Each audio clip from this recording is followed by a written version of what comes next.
Hey guys, so I'm here to talk about the first reaction of paper 2 and paper 3. Those were the language paper for UP PCSJ mains examination. ये दोनों ही papers, एक paper कल लिया गया था second half में और एक पेपर आज लिया गया था फर्स्ट हाफ में।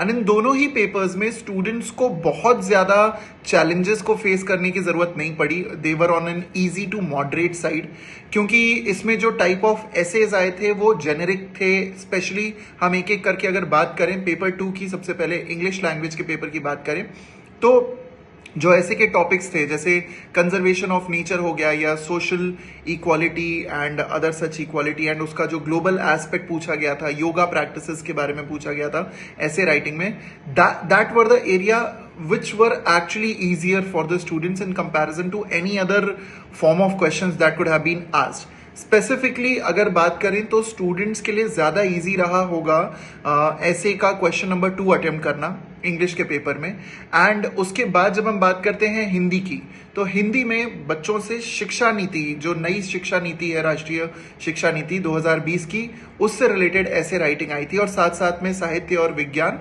और दृश्य और श्रव्य माध्यम और सामाजिक न्याय, इन 3 टॉपिक्स पे इनसे सवाल करे गए थे। इनको निबंध लिखना था इन तीनों में से किसी एक टॉपिक पे। तो जाहिर सी बात है स्टूडेंट्स के लिए एक जो बहुत ही एंटिसिपेटेड एक्सपेक्टेड टॉपिक था वो था राष्ट्रीय नई जो शिक्षा नीति है 2020 की। सो स्टूडेंट्स के लिए ऐसे राइटिंग दोनों ही पेपर्स में, इंग्लिश एंड हिंदी पेपर में इजी रहा। बात करते हैं प्रेसी राइटिंग के बारे में, तो प्रेसी राइटिंग भी दोनों ही पेपर्स की ऑलमोस्ट सिमिलर नेचर की होने की वजह से एज एन इजी टर्म्स में काफी ज्यादा सिंपल हो गई एंड ईजियर था स्टूडेंट्स के लिए एक कंप्लीट एरिया को कवर कर पाना for the precis writing part. Both the English paper as well as the Hindi paper दोनों ही इजी पड़े स्टूडेंट्स को, ज्यादा उसमें चैलेंजेस फेस नहीं करने पड़े स्टूडेंट्स को। उसके बाद जो एक रिएक्शन आ रहा है रिगार्डिंग द ट्रांसलेशन पार्ट, चाहे फिर वो इंग्लिश टू हिंदी हो या हिंदी टू इंग्लिश हो, कुछ शब्दों ने स्टूडेंट्स को परेशान किया।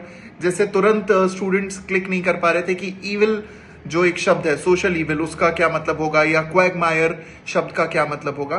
तो ऐसे कुछ वर्ड्स थे जिनकी वजह से स्टूडेंट्स को थोड़ी बहुत समस्या आई, थोड़ी बहुत परेशानियां आई।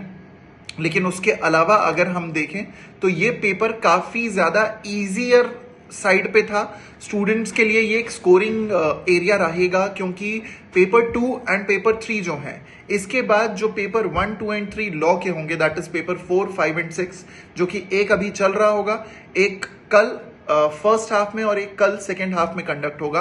तो स्टूडेंट्स के लिए वो पेपर ज्यादा चैलेंजिंग होंगे। Paper 1 was definitely challenging, moderate था, लेकिन पेपर 2 एंड पेपर 3 हम कह सकते हैं कि these were the size of relief for any UP PCSJ mains aspirant. In fact आप मुझे भी चैट बॉक्स में लिख करके बताइएगा कि आपने अगर ये पेपर अटेम्प्ट किया है, यूपी पीसीएसजे मेंस पेपर लिखा है, तो आपने ऐसे राइटिंग के लिए कौन सा टॉपिक यूज किया for the English paper as well as the Hindi paper. And do let me know कि प्रेसी राइटिंग एंड ट्रांसलेशन आपको कैसा लगा। Was it easier for you or was it difficult? बच्चे, अगर आप पेपर लिखने वाले हो, इनफैक्ट अगर आप राइट करने वाले हो paper number 5 and 6 of the UP PCSJ mains examination, तो मैं आप लोगों को कहूंगा कि अभी तक आपके जो 2 दिन हैं डेफिनेटली टायरिंग रहे होंगे, लेकिन हिम्मत नहीं हारनी है, रुकना नहीं है। 2 पेपर बचे हुए हैं और उन पे पूरी शिद्दत से अपनी मेहनत के साथ, अपनी लगन के साथ, अपने डेडिकेशन के साथ अपीयर करना है और उन्हें भी फोड़ना है। So do make sure that you are dedicated and you are calm and composed. ना ज्यादा खुश होने की जरूरत है, ना ज्यादा दुखी होने की जरूरत है, आपके पेपर्स कैसे भी जा रहे हों उस बात से, क्योंकि यूपी पीसीएसजे में इंटरव्यू कॉल उसी स्टूडेंट को आएगा जो कि हर पेपर में अबव एवरेज परफॉर्म करके आएगा। You don't need to be very good, you don't need to be best. आपको 1000 नंबर के पेपर में 900 नंबर स्कोर करने की जरूरत नहीं है। अगर आप ढंग से 450 नंबर भी स्कोर करते हैं, 500 नंबर के आसपास भी स्कोर करते हैं, यानी 50% मार्क्स भी अगर आप स्कोर करते हैं, तो भी आपकी अच्छी खासी चांस है that you will get an interview call. हो सकता है कि थोड़ा बहुत 500, 520, 530 तक ये जाए नंबर, लेकिन आपको एक इंटरव्यू कॉल जरूर मिलता है और उसके बाद आप मेंस में अपीयर करने के बाद इंटरव्यू में भी अपीयर करेंगे। So all the very best. जैसे ही स्टूडेंट्स का पेपर 4, पेपर 5 और पेपर 6 को लेकर के रिएक्शंस आएंगे, वो भी मैं आप लोगों के साथ शेयर करूंगा। This is me Shubham Upadhyay signing off. टाटा एंड जय हिंद।